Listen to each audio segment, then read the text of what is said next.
केही समयका लागि क्रिकेट CWC लिग रोकिएको थियो। त्यसैले धेरै प्रश्न उठेको थियो, के खेल हुन्छ हुँदैन।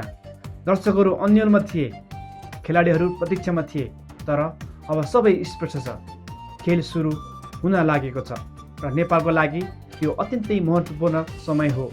अप्रिल 25 देखि मे 5 सम्म नेपाल, ओमान र UAE बीच खेल हुन गइरहेको छ। यी खेलहरू सामान्य सिरिज मात्र होइन, यी खेलहरूले नेपालको वर्ल्ड कपतर्फ कति अगाडि बढ्न सक्छ भन्ने निर्धारण गर्दछन्।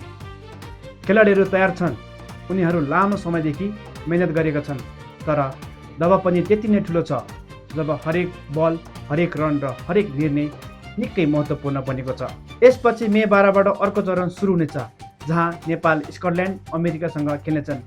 यी खेलहरू अझै कठिन हुनेछन् किनकि प्रतिस्पर्धा झन् कडा हुँदै गएको छ। अब कुनै पनि टिमलाई हल्का रूपमा लिन सकिँदैन। अहिले पोइन्ट्स टेबल हेर्दा प्रतिस्पर्धा निकै रोचक छ। USA 36 अङ्कसहित शीर्ष स्थानमा छ भने स्कटल्यान्ड 32 अङ्कसहित दोस्रो स्थानमा छ। नेदरल्यान्ड र ओमान पनि नजिकै छन्, जसले शीर्ष स्थानमा प्रतिस्पर्धा झन् कडा बनाएको छ। नेपालले भने अहिले 12 अङ्कसहित 7औं स्थानमा छ। यसको अर्थ स्पष्ट छ, अब नेपालको लागि हरेक खेल निकै महत्त्वपूर्ण छ। UAE नेपालभन्दा तल भए पनि दुवै टिमका लागि अझै अवसर बाँकी छ। यदि नेपालले अब प्रदर्शन गर्न सक्छ भने तालिकामा माथि जान सम्भावना अझ जीवित छ। अहिले सबैको ध्यान एउटै कुरोमा केन्द्रित छ, नेपालले कस्तो प्रदर्शन गर्छ।